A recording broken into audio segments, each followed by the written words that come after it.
성령의 사역에 대해서 살피는 네 번째 시간입니다.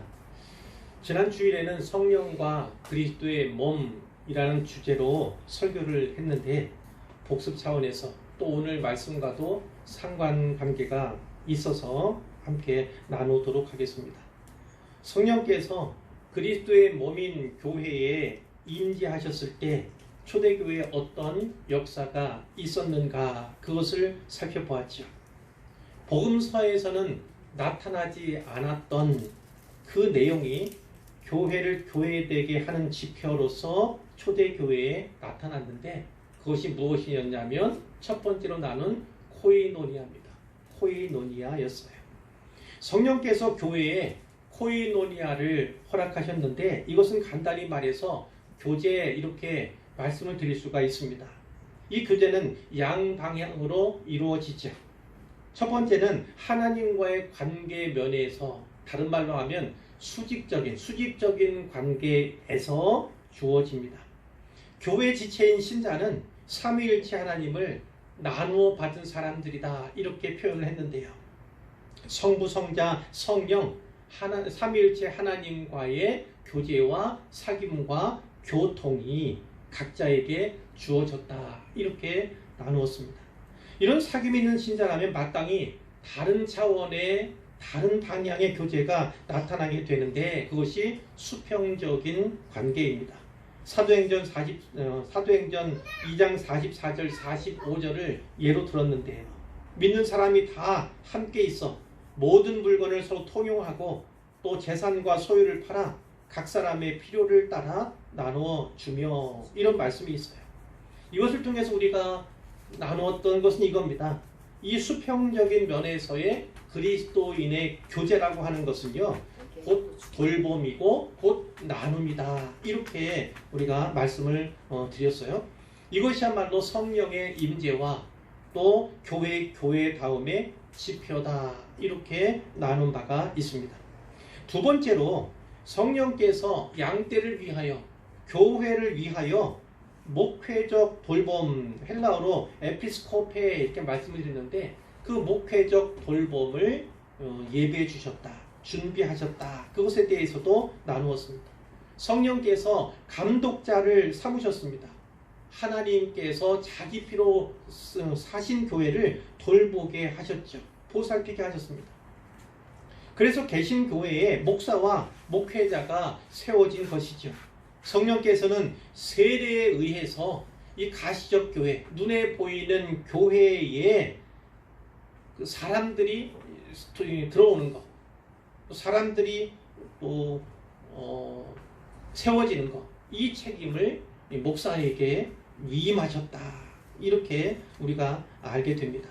또 장로교에서는요, 장로라고 하는 다스리는 직분이 자리를 잡게 되었는데, 성경에서는 영어 성경에 보면 엘더 이렇게 되어 있어요. 엘더, 나이가 든 지도자, 이렇게 볼 수가 있는데, 그것이 프레스비터라고 하는 장로라고 하는 직분으로 제도적으로 정착이 되었죠. 이 또한 성령께서 교회의 목회적 돌봄을 위해서 준비하신 것이다, 이렇게 우리가 확인할 수 있었습니다.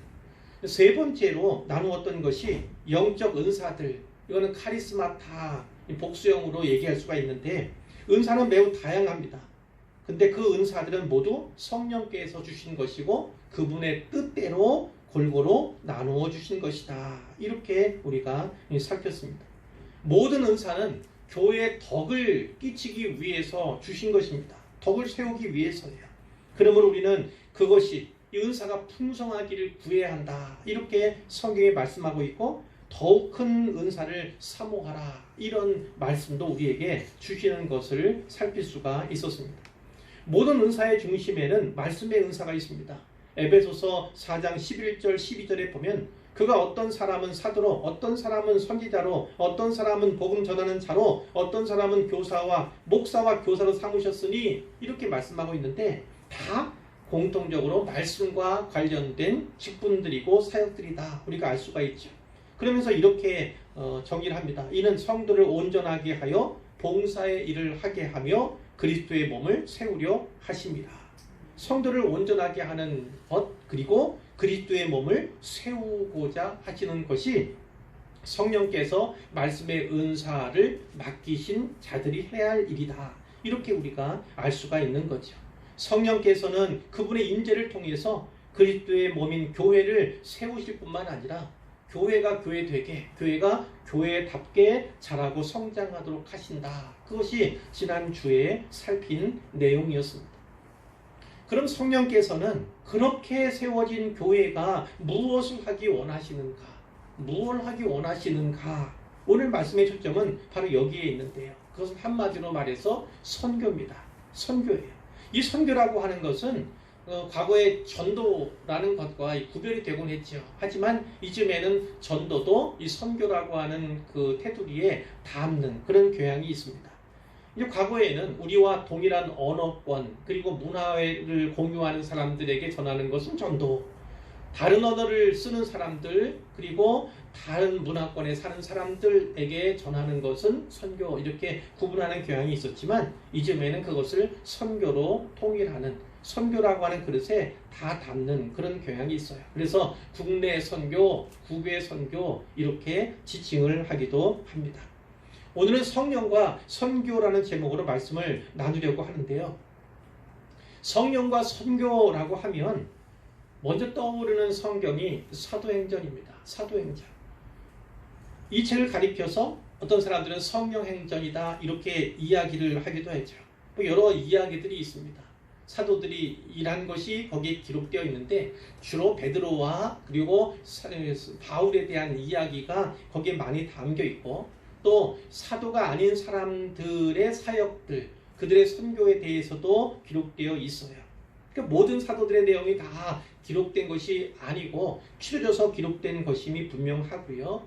그리고 이 사도들을, 그리고 모든 사역자들을 위해서 성령 하나님께서 주도하시는 내용이 이 사도행전의 전반적인 내용, 처음부터 끝까지 있기 때문에 그것을 사도행전이라기보다는 성령행전을 보면 옳다 이렇게 주장하는 것이고요. 오늘날에는 그것이 더 힘을 얻고 있다 이렇게 볼 수가 있어요. 자, 그 중심 구절 하나가 사도행전 1장 8절, 우리가 너무나 잘 아는 말씀인데요. 오직 성령이 너희에게 임하시면 너희가 권능을 받고 예루살렘과 온 유대와 사마리아와 땅끝까지 이르러 내 증인이 되리라 하시니라. 이 말씀 너무나 잘 아는 말씀이잖아요. 근데 예수님께서 말씀하시길 성령이 너희에게 임하시면, 성령을 기다리라고 하신 주님이세요. 근데 그 성령이 너에게 임하시게 되면 너희가 권능을 받게 될 것이다. 성령으로부터, 하늘로부터 권능을 받게 될 것이다. 그 권능을 받은 뒤에야 예수 그리스도의 증인이 될 수 있다. 증인의 삶과 사역을 행할 수 있다. 이렇게 말씀하신 거죠. 처음에는 예루살렘에서, 그리고 온 유대와 사마리아에서, 나아가 땅끝까지 증인의 삶을 살게 될 것이다. 증인의 사역을 해나가게 될 것이다. 이렇게 말씀해 주신 것이죠. 이 1장 8절의 말씀은 사도행전 전체의 목차 역할을 하는 그런 구절이에요. 목차입니다. 그래서 예루살렘 전도가 있고 그 이후에 유대, 또 나아가 사마리아까지 전도하는 내용이 있고, 그리고 이제 땅끝 선교를 위해서 나아가는 그런 내용들이 순서마다, 목차에 나와 있는 순서마다 이 사도행전에 기록이 되어 있습니다. 그런데 크게 나눈다 그러면 앞에 부분이 이겁니다. 그 예루살렘과 온 유대와 사마리아, 여기까지 전도하는 내용이 앞부분이고, 그 다음은 다 땅끝 전도다 이렇게 볼 수가 있어요. 자, 조금 얘기를 나눠보면 처음에 예루살렘 전도가 있었습니다. 예루살렘 전도는 어떤 일로 말미암았죠? 성령의 강림이 가장 큰 원인이었고, 그 성령의 강림으로 성령 충만을 받은 사도 베드로가 그 오순절 날에 회중들 앞에서 설교를 하는데, 그때 3,000명의 사람들이 이제 가입을 하게 된 겁니다. 교회의 일원이 된 것이죠. 그 베드로의 오순절 설교가 큰 역할을 했다면, 온 유대와 사마리아까지 복음이 전파되는 데는 스데반의 그 순교가 아주 큰 영향을 미쳤다는 것입니다. 스데반의 순교 때문에 예루살렘에 모여있던 신자들이 흩어지게 된 겁니다. 뿔뿔이 흩어지게 됐어요. 그 흩어져 간 곳이 바로 온 유대고 사마리아였다. 이렇게 볼 수가 있고, 물론 그것은 땅끝 선교까지도 영향을 미치는 그런 큰 사건임을 우리가 알고 있습니다. 이 13장 이후부터 땅끝 전도가, 땅끝 선교가 시작된다 이렇게 볼 수가 있는데요. 23장에 어떤 내용이냐면 안디옥 교회가 바나바와 사울, 곧 바울을 선교사로 파송하는 내용이 거기에 있지요. 그리고 16장에 가게 되면 유럽 선교가 이제 시작되게 됩니다. 바울이 환상을 받아요. 환상. 거기에 이렇게 되어 있습니다. 성령이 아시아에서, 소아시아에서 말씀을 전하지 못하게 하시거늘, 성령께서 복음 전하는 이 사역을 오히려 방해하시는 것 같은 이런 모습이 기록되어 있어요. 그러나 방해하시는 것이 아니고 방향을 트신 것입니다. 지금은 유럽으로 가서 이제 복음을 전해야 할 때다, 사역해야 할 때다, 선교해야 될 때다, 이렇게 이게 성령께서 아시니까 인도해 주셨다는 것을 볼 수가 있어요. 드로아에서 바울이 밤에 환상을 보게 되는데 마게도냐 사람 하나가 서서 그에게 청하는, 마게도냐로 건너와서 우리를 도우라, 이렇게 말하는 것을 환상 가운데 받게 되고요. 그 환상을 보고 마게도냐로 건너가게 되는 것이죠. 20장에 가면 땅끝까지, 땅끝 전도는 13장 이후에 계속되고 있지만 특별히 로마 선교가 시작되고 있다 이렇게 볼 수가 있어요. 이 20장에는 바울이 밀레도에서 에베소 교회 장로님들을 모시고 고별 선교하는 내용, 그 내용이 있는 장이에요. 거기에서는 내가 예루살렘으로 간다, 많은 고난이 예정되어 있지만 성령께 나에게 그렇게 알려주고 계시지만 나는 예루살렘으로 가야 한다. 그러나 예루살렘으로 가는 것이 그냥 거기서 끝나는 것이 아니고 그 예루살렘에서 포박이 되고 죄수의 몸이 되어서 로마로 가게 되는 것이거든요. 그러니까 하나님의 섭리, 이 성령님의 섭리는 놀라운 것이다. 예상을 전혀 빗나가고 있고 예기치 못하게 진행되는 것이 너무나 많다라는 것이죠. 예루살렘 가서 죄수가 되고 로마를 향해서 죄수의 신분으로 나아가게 되는 그런 거예요. 결국은 죄수로서 로마의 이제 새빵이라고 하는, 새집이라고 하는 그 곳에 영어의 몸이 된 채, 착구의 채인 채로 매이게 되는 것이 28장의 내용이 있는데, 그 마지막에 어떻게 되어 있습니까? 우리가 표로 삼았고 나누기도 했던 바울이 온 이태를 2년, 만 2년을 자기 셋집에 머물면서 자기에게 오는 사람을 다 영접하고 그들에게 하나님 나라를 전파하고 주 예수 그리스도에 관한 모든 것을 담대하게 거침없이 가르쳤다. 이렇게 마지막에 기술이 되어 있는 것이죠. 자, 로마 1차로 로마 전도에 나섰던, 거기 선교했던 바울의 모습을 통해 이제 사도행전이 마무리가 되는지만 그 이후에도 계속해서 성령에 이끌림된 많은 사람들이 이제 선교를 위해 헌신하는 것을 우리가 볼 수가 있고 오늘날까지 그 선교가 계속되고 있다. 이렇게 정리가 될 수 있습니다. 이처럼 성령님의 강림, 그 강림으로부터 예루살렘 선교가 시작되었고 그 예루살렘 선교로부터 온 유대와 사마리아 전도까지, 그리고 나아가 로마까지 이르는 이 땅끝 전도가 계속되었음을 우리가 볼 수가 있는 거예요.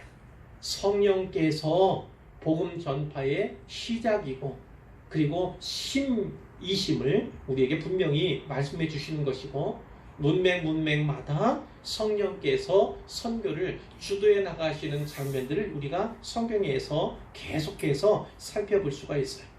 그러니까 성령이 계시지 아니하시고 그분의 사역이 없이 이 사도행전의 주제인 복음의 땅끝 전파는 불가능하다, 생각할 수 없다, 이렇게 볼 수가 있습니다. 그 이후에 복음의 거침없는 전진이 오늘날까지 계속되고 있는 거예요. 그렇기 때문에 사도행전을 단지 그 사도행전 이렇게 표현하는 것이 아니라 성령행전으로 보는 것이 타당하다. 그 사도행전은 오늘날에도 계속되기 때문에 성령행전으로 읽는 것이 타당하다 이렇게도 볼 수가 있습니다. 이처럼요, 우리 성령님은 구원의 영이실 뿐만 아니라 동시에 선교의 영이심을 성경이 증언해주고 계세요. 자, 오늘 본문이 요한복음 7장 37절에서 39절 말씀인데요. 이 말씀을 통해서 이 성령님께서 선교의 영이신 것, 선교적인 특성을 가지신 분이시라는 것을 좀 더 확인해 보고 확증해 보고자 합니다. 자, 본문 보시면 7장 37절에 명절 끝날, 곧 큰 날에 이렇게 되어 있습니다. 이 명절은 초막절이었습니다. 장막절 이렇게도 부르죠. 이 초막절은 유월절, 오순절과 함께 유대인의 3대 절기 중에 하나입니다. 자, 이 초막절은 추수기에 8일간 벌어지는 축제예요. 그 명절의 끝날, 그러니까 이 명절의 마지막 8일째, 이 날은 단지 마지막 날일 뿐만 아니라 그 초막절 모든 기간 가운데 가장 큰 날이기도 합니다. 명절의 하이라이트, 절정 이렇게 표현할 수 있겠지요. 바로 이날 예수님께서 성전 안에 아마도 사람들 눈에 잘 띄는 어느 장소에 서서 큰 소리로 이렇게 외치셨어요. 누구든지 목마르거든 내게로 와서 마시라. 나를 믿는 자는 성경의 이름과 같이 그 배에서 생수의 강이 흘러나오리라. 아멘. 예수님께서 성경의 이름과 같이 이렇게 말씀하셨지만 그 배에서 생수의 강이 흘러나오리라 라고 하는 말씀, 동일한 말씀은 구약에 나오지 않습니다. 아마도 예수님께서 이와 관계된 몇 개의 구절을, 구약의 구절들을 염두에 두시고 그것을 약간 바꾸어서 말씀하신 것으로 우리가 볼 수 있어요. 그런데 이 말씀을 들은 사람들의 반응이 다음과 같습니다. 40절 이하의 말씀을 보시면 이 말씀을 들은 무리 중에서 어떤 사람은 이 사람이 참으로 그 선지자라. 예수님을 가리켜 이 사람이 참으로 그 선지자라. 선지자인데 특별히 그 선지자라고 하는 한 사람을 지칭하고 있는 것을 볼 수가 있어요. 이것도 어떤 의미냐면 신명기 18장 18절에서 하나님께서 모세에게 이렇게 말씀하셨거든요. 내가 너와 같은 선지자, 모세와 같은 선지자 하나를 일으키겠다 이렇게 약속하신 내용이 나와요. 유대인들은 그것을 계속해서 기억해 왔던 것입니다. 그 선지자에 대한 기억이 있어서 바로 그 선지자 예수라는 사람이 그 선지자가 아닐까 이렇게 생각했다는 거예요. 또 어떤 사람은 그리스도다 이렇게도 얘기했어요. 또 어떤 사람들은 그리스도가 어찌 갈릴리에서 나오냐, 예수님을 갈릴리 출신으로 알았거든요. 사실은 베들레헴에서 났는데 예수님께 자기가 베들레헴에 났다 이렇게 말씀하신 적이 없어요. 그러나 베들레헴 나셔서 갈릴리에서 사시고 거기에서 성장하신 분이 예수님이셨던 거지요. 그러면서 성경에 그리스도는 다윗의 씨로 다윗이 살던 마을 베들레헴에서 나오리라 이렇게 하지 아니하였느냐, 그러니까 그리스도는 아니다 이렇게 얘기했다는 거예요. 자, 예수로 말미암아 이 무리들 가운데 쟁론이 일어났는데 그것이 성경의 증언인데 이를 통해 볼 때 오늘 본문께에서 예수님이 하신 이 말씀은 자신이 메시아이심을, 그리스도이심을 드러내신 것이다 이렇게도 볼 수 있다는 거예요. 유대인들 가운데는 그것을 알았다는 거예요. 그리스도냐 아니냐 이렇게 논쟁이 있었지만 그리스도에 대한 내용으로 예수님께서 자기를 그리스도라고 메시아라고 말씀하시는 것으로 유대인들은 알았다는 것이죠. 그러니까 구약에 꼭 맞는 구조는 없다 할지라도 유대인들은 예수님의 그 말씀을 듣고 그분이 무슨 말씀을 하시려는지 알았다는 것을 우리가 유추할 수 있다는 거예요. 예수님께서는 이 오늘 본문의 앞쪽인데 요한복음 4장 13절 14절에 보면 사마리아 수가성의 한 여인을 만난 우물가에서 그 여인과 대화하신 내용이 일부 있어요. 한 여인에게 이렇게 말씀하셨잖아요. 이 물을 마시는 자마다 다시 목마르려니와 우물물을 마시는 자들은 다 다시 목마를 수밖에 없거니와 내가 주는 물을 마시는 자는 영원히 목마르지 아니하리니 내가 주는 물은 그 속에서 영생하도록 솟아나는 샘물이 되리라. 이렇게 말씀하신 바가 있어요. 예수님께서 주시는 물을 받아 마시면 영원히 목마르지 않게 된다. 그리고 그 속에서, 그 속은 어딥니까? 그것을 마신, 그것을 받은 그 사람의 속에서 영생하도록 솟아나는 샘물이 되리라. 생수에 대한 말씀이고, 좀 더 구체적으로 말씀하자면 영생수에 관한 말씀으로 우리가 이해할 수가 있는 거예요. 그런데 오늘 본문 39절에 보면 이 생수는 어떻게 되어 있습니까? 이 생수는 그를 믿는 자들이 받을 성령을 가리켜 말씀하신 것이라, 이렇게 요한복음을 기록한 사도 요한이 증언하고 있다는 거예요. 성령을 가리켜 말씀하실 것이라. 예수를 믿는 자들이 받게 될 성령을 말씀하신 것이라, 이렇게 해석한다고요. 또 그 뒤에 괄호로 묶여있는 부분이 있잖아요. 예수께서 아직 영광을 받지 아니하셨으므로 성령이 아직 그들에게 계시지 아니하시더라. 이렇게 괄호에 묶여 나오는데, 여기 영광은 무엇을 말씀하는 것이겠습니까? 영광, 바로 십자가입니다. 십자가의 죽음 그리고 부활까지를 말씀하신다. 이렇게 볼 수 있어요. 십자가야말로 하나님께서 영광으로 보시길 원하는, 그 죽음이야말로 하나님께서 우리가 영광임을 깨닫기 원하시는 그것으로 볼 수가 있는 것이죠. 그러나 이 십자가와 부활 자체가 곧 생수는 아닙니다. 그를 믿는 자들이 받을 성령, 십자가와 부활, 그것이 나를 위한 하나님의 은혜의 방편임을 믿는 그 사람들이 받게 될 성령을 생수다, 이렇게 지칭하고 있음을 우리가 다시금 확인하게 되는 것이죠. 전에도 살핀 바가 있어요. 요한복음 16장 7절에 그러나 내가 너희에게 실상을 말하노니 내가 떠나가는 것이 너희에게 유익이라. 내가 떠나가지 아니하면 보혜사가 너희에게로 오시지 아니할 것이요 가면 내가 그를 너희에게로 보내리니. 이런 말씀을 우리가 나온 적이 있어요. 예수님께서 떠나가시는 것, 그 떠나가시는 건 십자가에서 죽음 포함해서 또 부활, 또 승천까지를 말씀하는 거예요. 자, 그것이 너에게 유익하다 분명히 말씀하셨어요. 자, 어떤 유익이 있습니까? 성령께서 내가 가면 성령을 보낼 것이다. 그 성령께서 오시는 것이 너에게 유익이다, 이 말씀인데, 전에만에 나누었던 말씀을 요약하자면 이거지 않았습니까? 예수님은 육체를 입고 있었어요. 그러니까 하나님이시만 육신 가지고 우리와 똑같은 사람으로 있었어요. 그러니까 여기에 계시면 저기에는 계실 수 없는 것이 예수님의 한계였고, 제자들장에 보면 예수님과 떨어져 있었을 때 그들은 마치 혼자 있는 것처럼, 자기들만 있는 것처럼 이런 마음의 어려움이 있었을 때가 있었다는 거죠. 그러나 성령님이 오시면 그분은 무소부재하신 하나님이에요. 어디든지 계시는 하나님, 그러니까 고아와 같이 우리를 내버려 두지 아니하시는, 항상 함께 하시고 도우시고 보호하시고 지키시는, 인도하시는 하나님이시기 때문에 유익하다, 이렇게 말씀하시는 것으로 우리가 이해할 수가 있고, 또 하나는 예수님은 예수님 곁에 제 아들을 두셨지만, 제 아들 입장에서는 예수님을 자기 곁에 모셨지만, 성령님께서는 단지 곁이 아니라 우리 안에 내주의 은혜를 우리에게 주실 것이기 때문에 더 큰 은혜, 더 큰 유익이 너에게 주어질 것이다. 그래서 유익하다, 이렇게 말씀하신 것으로 우리가 받을 수가 있는 것이죠.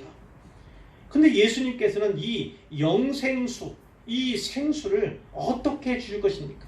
어떻게 주실 것입니까? 십자가, 그 다음에 죽음, 부활, 승천, 그리고 오순절 성령 강림의 역사를 통해서 비로소 신자들로 하여금 임재만 아니라 그분의 내주를 경험하게 하신다. 성경이 그렇게 우리에게 말씀해 주시는 거예요. 오늘 본문에서는 누구든지 목마르거든 내게로 와서 마시라. 나를 믿는 자는 그 배에서 생수의 강이 흘러 나오리라, 이렇게 말씀을 했는데, 여기에 배가 있습니다. 배. 이 배는 문자적으로는 배인 것이 맞아요. 그러나 약간 의역을 하자면 이런 겁니다. 우리 존재, 우리의 한 사람 한 사람이잖아요. 우리 존재의 가장 깊은 곳, 우리는 그것이 어디인지 몰라요. 그 가장 깊은 곳을 지칭하는 것으로 우리가 이해할 수가 있고요. 그것은 달리 말하면 영혼의 처소다, 이렇게도 얘기할 수 있어요. 영혼의 처소. 그리고 내주하시는 성령께서 머무시는 곳, 거하시는 곳이 바로 그 배다, 이렇게도 말씀을 드릴 수가 있는 거예요. 그게 어딘지 정확히는 알 수 없지만 유대인들은 배라고 이렇게 얘기를 했고, 그리고 직역했을 때 배, 이런 의미가 있는 거예요. 바로 거기서부터 생명의 역사, 생명수의 역사가 시작된다, 우리는 이렇게 이제 알 수가 있는 거예요. 그런데 예수님의 이 말씀에는요, 물에 관한 두 가지 심상이라고 하면 이미지, 이렇게도 해석할 수 있는데 두 가지 심상이 나타나요.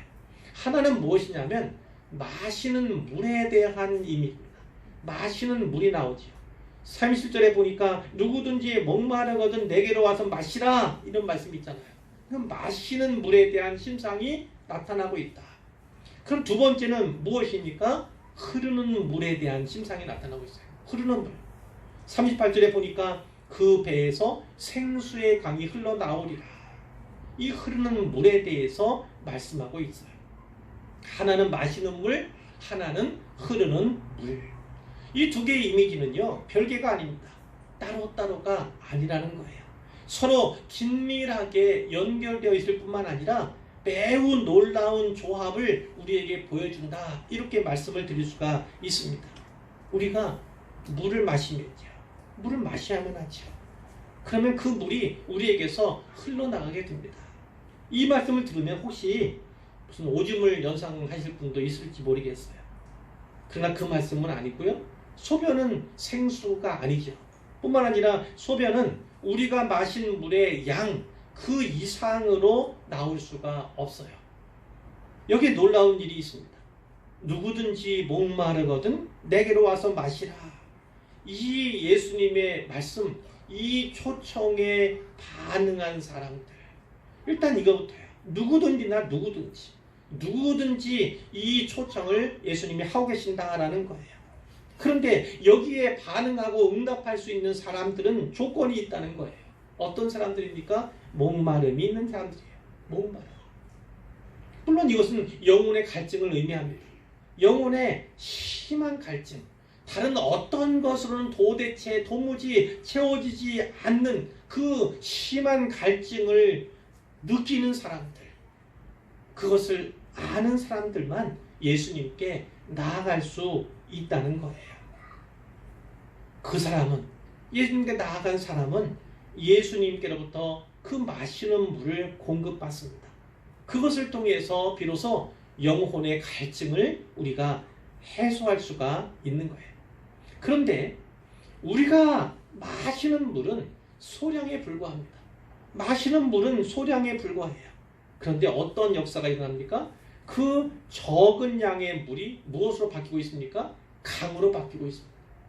그 적은 양의 물이 강으로 바뀌는 것을 보게 되는 것이고, 마시는 물이 흐르는 물로 바뀌는 것을 우리가 확인할 수 있다는 거예요. 왜 그렇습니까? 믿는 자의 그 배에서, 바로 우리 안에서 행하시는 성령의 아주 비상한 놀라운 역사가 있기 때문이죠. 여러분, 바로 이겁니다.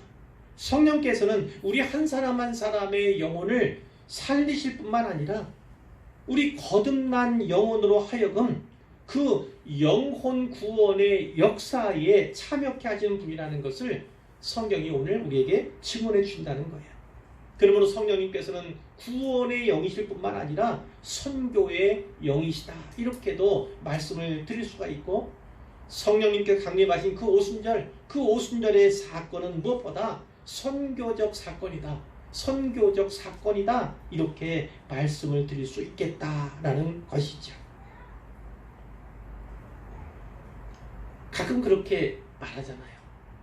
갈릴리 호수를 얘기하고 갈릴리 호수의 맨 마지막, 그 위에는 갈릴리 호수가 있고, 그 갈릴리 호수를 따라서 요단강이 남쪽으로 흐르고 맨 밑에 사해라고 하는 바다가 있는데, 이 갈릴리 호수에는 생명이 넘치지만 이 사해는 그렇지 않다, 이렇게 우리가 받은 바가 있잖아요.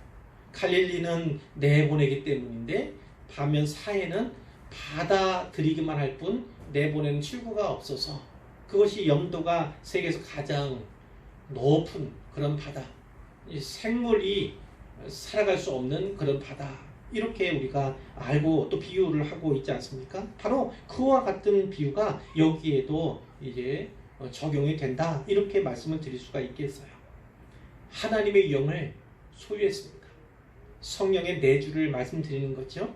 성령의 내주를 받은 그 은혜를 입은 사람들은요, 성령을 자기 자신 안에만 가두어 두어서는 안 된다는 것을 말씀하시는 거예요. 성령께서는 내주하실 뿐만 아니라 이 내주하시는 성령께서 다른 누군가에게로 흘러가기를 원하시는 분이심을 분명히 우리에게 말씀하신다는 것입니다. 거꾸로 말하자면 흘려보냄이 없는 사람이라면 그 안에 성령께서 내주하고 계시는가 아니 계시는가, 아니면 구원을 받았는가 구원받지 못했는가, 이것을 결정하기도 한다는 거예요. 흘려보내지 않는 사람이라면 그 안에 성령의 내주를 담보할 수 없다, 성령의 내주를 증명할 길이 없다, 이렇게도 말씀을 드릴 수가 있는데, 이처럼 성령과 선교의 관계가 있다는 거예요. 성령과 선교는 불가분리, 결코 나눌 수 없는 그런 분명한 관계가 있다는 것을 말씀해 주시는 것입니다. 달리 말하면 이런 거죠. 선교를 소홀히 하는 것은 성령님의 본성에 배치하는 행위다라는 거예요. 선교를 소홀히 하는 것은 성령 하나님의 본성과 배치되는 행위다라는 거예요. 거꾸로 말하자면 성령 충만한 교회의 표지, 필수적으로 가져야 하는 표지가 무엇이냐면 바로 주변을 향한 전도, 그리고 세계 선교에 헌신하는 것이다, 이렇게 우리가 나눌 수가 있는 거예요. 해리 보어라고 하는 사람이 있었어요. 이 사람이 이렇게 표현했습니다. 교회가 성령을 자기 안에 가두어 두려고 할 때 그 교회는 자신의 본성과 성령의 본성을 모두 거스르게 된다. 자기라고 하면 교회의 본성, 그리고 성령님의 본성을 모두 거스르게 된다. 왜냐하면 교회의 본성은 그 경계를 계속해서 넓혀가는 것이고, 교회는 자라고 성장해지려고 하는 그런 본능이 있다는 거예요. 본성이 있다는 겁니다. 성령님도 성령님이 가진 그 생명을 계속해서 넓게 퍼뜨리고자 하시는 그런 본성을 가지셨기 때문에, 이렇게 교회가 성령을 자신에 가두어 두려고 할 때 그 교회는 교회의 본성만 아니라 성령님의 본성을 거스른다, 이렇게 주장을 했습니다. 그것이 아주 일목요연한 정리다, 이렇게 볼 수가 있는 거예요. 세계 이 역사 가운데, 특별히 기독교사 가운데서 선교는요, 어떤 교회든 가장 중심적인 사역이었습니다. 세계 선교, 교회의 세계 선교는 이제까지 모든 교회사 속에서 그리스도인들의 첫 번째 임무였다, 이렇게 나눌 수가 있는 거예요. 그리고 이 전도와 또 선교와 관련해서 성령님이야말로 으뜸가는 전도자였다, 으뜸가는 선교사였다라고 우리가 또 믿을 수가 있는 것입니다. 이와 같이 교회는 선교를 통해서 자기를 증명해 나가야 합니다. 선교를 통해서 자기를 증명해 나가는 것이 바로 교회의 사명이라는 거죠. 물론 교회의 자기 증명, 그러면 예배를 빼놓을 수 없습니다. 예배 무척 매우 중요하고 가장 중요하다, 이렇게 말씀을 드릴 수 있어요. 또 그 밖에도 교육의 사명, 또 선교 나누는 사명도 교회가 해야 할 일들이죠. 그러나 이것만이 아니고 또 사명 차원에서 특별히 우리가 선교에 힘을 써야 한다, 이렇게 말씀을 드리는데, 우리는 하나님을 참되게 예배해야 되죠. 제가 가끔 표현하는 것처럼 그래서 참된 예배자를 찾으시는 하나님의 눈에 발견되는 은혜를 그 예배 때마다 그때마다 꼭 입어야 합니다. 모이기에 더욱 힘써야 하죠. 모이기를 피하는 어떤 자들과 같이 해서는 결코 안 됩니다. 그러나 모인 교회는 반드시 흩어져야 합니다. 뭐 왔으니까 가는 건 당연한 거죠. 그런 차원이 아니라 수동적인 차원이 아니라 능동적으로 모였다가 흩어지는 것이 교회의 역할이고 역사여야 한다는 것입니다. 그 무슨 의미입니까? 예배 통해서 은혜를 그리고 사명을 공고히 하고 사명의 현장으로 나아가야 한다는 것입니다. 삶의 자리에서도 예배자가 되어야 한다. 이렇게도 해석할 수가 있는데 어찌됐든 모인 성도라면 그래서 예배드리는 참된 예배자라면 세상으로 나가야 하고 세상을 향해서 파송받아야 한다는 거예요. 그것이 우리가 주일에 모였다가 흩어지는 것과 같은 그런 원리입니다. 여기서는 은혜 받고 예배 통해서 우리의 사명을 더욱더 확실히 공고히 하고 그리고 그 복음을 가지고 세상 가운데 나아가서 빛과 소금으로 살아가는 거예요. 뿐만 아니라 좀 더 적극적으로 선교의 사명을 다하는 것, 그것이 신자요 또 교회의 일부된 지체된 우리의 일들이다. 이렇게 우리가 이해하고 기억해야 하는 거예요. 예배는 하나님 나라 천국에서도 계속될 겁니다. 계속될 거예요. 그렇기 때문에 우리는 예배에 힘써야 하죠. 그럼 선교는 어떻습니까? 선교에 힘써야 하는 이유는 무엇입니까? 선교는 이 땅에서만 가능하기 때문이에요. 이 땅에서만 가능해요. 예배는 하나님 나라 천국에 들어가서도 계속 할 거기 때문에 여기서부터 잘 힘써야 하는 것 당연한 거지만 선교는 하늘나라 천국에서는 더 이상 없는 이 땅에서 살아가는 신자들에게만 허락된 그런 사명이기 때문에 그 선교가 더욱더 중요하다. 이렇게도 말씀을 드릴 수가 있는 거예요. 예배도 중요하고 선교도 중요한데 예배에 차라면 당연히 선교하는 사람이 되어야 한다. 이렇게 우리가 분명히 말씀을 나누고 또 말씀을 드릴 수가 있습니다. 마지막으로 이 선교에 대한 복음 전파에 대한 많은 본문들이 있지만 이 한 가지 내용만 조금 더 보충해서 말씀을 드리고자 해요.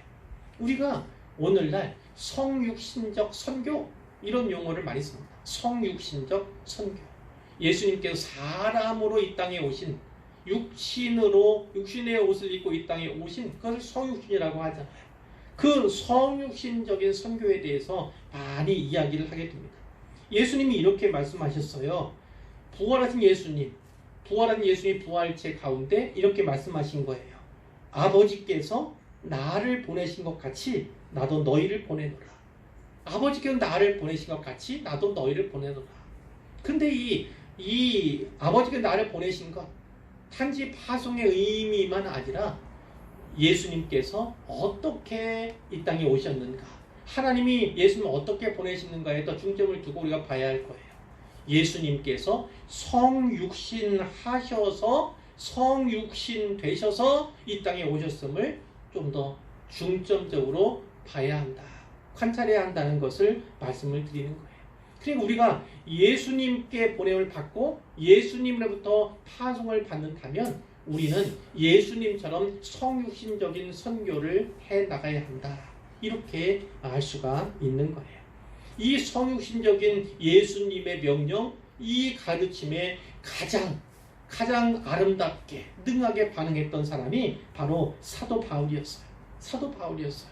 고린도전서 9장 19절에 그가 이렇게 말하죠.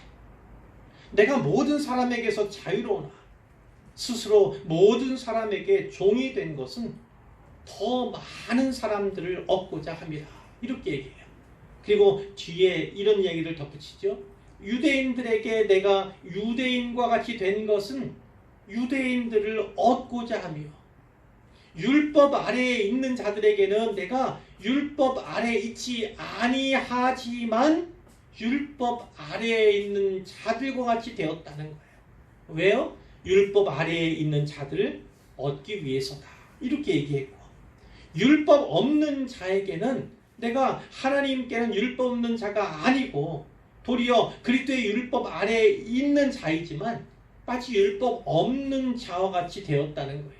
왜요? 율법 없는 자들을 얻고자, 그들의 복음을 전하고 그들을 믿음의 사람들로 변화시키고자 하기 위하는 거예요. 또 약한 자들에게 내가 약한 자와 같이 된 것은 약한 자들을 얻기 위해서다. 또 그 밖에 여러 사람에게 다양한 여러 모습이 된 것은 모쪼록 한 사람이라도 더 구원하고자 합니다. 이렇게 얘기를 했어요. 바로 그것이 성육신적 선교의 모범입니다. 바울이 예수님께서 명령하신 성육신적 선교에 어떻게 반응했고 어떻게 행했는가를 우리에게 분명히 말씀해 주는 그런 성경 구절로 볼 수가 있는 거예요. 성육신적 선교를 해야 합니다. 그럼 성육신적 선교를 어떻게 할 수 있습니까? 다양한 모습입니다. 사도 바울은 한 사람의 영혼을 사랑하고 그를 어디든 구원하기 위해서 다양한 모습으로 자기가 원치 않는 모습이든 자기가 또 바라지 않는 모습이든 어찌 되었든 그 한 사람 위해서, 그 사람들을 위해서 그 사람에게로 낮아졌고 그 사람의 위치와 눈높이를 늘 추구했다. 이렇게 볼 수가 있는 거예요. 어찌되든지 유대인이든지 이방이든지 이 사람이 연약한 자이든지 그렇지 않은 자이든지 바울은 높은 자들에게도 나가서 복음을 전했어요. 어떤 지위고와 남녀노소, 인종을, 국가를 차별하지 않고 모든 영혼을 다 구원받아야 하는 그런 사람들을 여기고 그들을 위해서 그들처럼 낮아진 예수님께서 하나님이시지만 사람인 이 피조물의 하나인 사람이 되신 것처럼 사도 바울도 자기가 얘기했잖아요. 자기는 바리새인 중에 바리새인이고 유대인 중에 유대인이고 또 이렇게 뭐 여러 가지 자기를 얘기했는데 또 많은 학식이 있는 사람임을, 학문이 뛰어난 사람임을 얘기했는데, 그러나 그것보다 더 중요한 것 다 내려놓고 바로 예수님이 하셨던 것처럼 하나님이 사람이 되신 것처럼 자기 눈높이를, 자기의 위치를 낮추고 또 낮추고 또 낮추었다. 그 이유가 무엇이냐면 바로 그 영혼을 구원하기 위해서다라는 것을 우리에게 분명하게 확실하게 보여준다라는 것입니다. 우리가 바로 이러한 본보기 삼고 또 모본을 삼아서 우리도 이와 같이 선교에 도역할 수 있다. 그러나 늘 말씀드리지만 예루살렘에서도 그리고 온 유대와 사마리아와 땅끝에서도 선교가 진행되어야 합니다. 마지막 시대이기 때문에 지금은 시간을 기다릴 수가 없어요. 더 이상 지체할 수가 없어요. 그러니까 가족이든 또 주변의 이웃이든 친구이든 주변 사람들부터 하든 혹은 동시에 열방에 향한 선교에 동역을 하든 이렇게 해야 하는 시대가 바로 오늘이라는 거예요. 동시다발적으로 가까이에서 먼 곳까지 함께 해야 하는 시대가 바로 이 시기다라고 말씀을 드릴 수가 있습니다. 성령님께서 임재하시는 그 임재의 은혜를 주시는, 그래서 교회가 교회되게 하시고 교회가 자라가고 성장하게 하시는 그 이유 가운데 분명한 목적이 있다는 것입니다. 그 목적은 무엇이냐면 바로 교회를 통한 선교, 신자를 통한 선교에 있다. 성경이 오늘 본문을 통해서 이렇게 말씀해 주시는 거예요. 우리 교회가 선교적 교회 이런 비전을 가지고 또 그런 어떤 타이틀을 가지고 계속해서 나아가고자 하는데요. 이 일에 통역해 주시기를 바랍니다. 이 일은 곧 모든 지체들이, 모든 신자들이 다 선교사가 되는 거예요. 외국에 나가서 선교하든지 또 그 선교사를 위해 기도하든지 이 지역에서, 이 땅에서 선교하든지 주변 사람에게 전도를 하든지 그것이 중요한 것이 아니라 내가 하나님께 택함 받은 세움 받은 선교사다라는 의식을 우리 성도들 모두가 갖고 공유했으면 좋겠다, 이런 말씀을 드리는 거예요. 우리 한 사람 한 사람은 다 예수님의 이 지상 명령 가운데 하나님 나를 보내신 것처럼 나도 너희를 보낸다, 이 명령에서 자유할 수 있는 사람들이 없습니다. 모두가 이 말씀에 매인 사람들이에요. 이 부탁과 이 명령을 받은 사람들이 교회뿐만 아니라 우리 한 사람 한 사람의 사실을 분명히 기억하시고 마음에 새기시길 바랍니다. 그래서 내가 행하고 그 삶이 아니라 내 삶 모두가 다 선교적인 삶이 되어야 되고 선교의 사역이 되어야 한다, 이것을 마음속 깊이 새기시기를 바라고 하루하루의 삶 속에서 그것을 적용하면서 일깨우면서, 그래서 선교사로서의 첫 발을 하루 내디디시는 모든 분들 되시기를 우리 주님의 이름으로 축원합니다. 그렇게 축복합니다.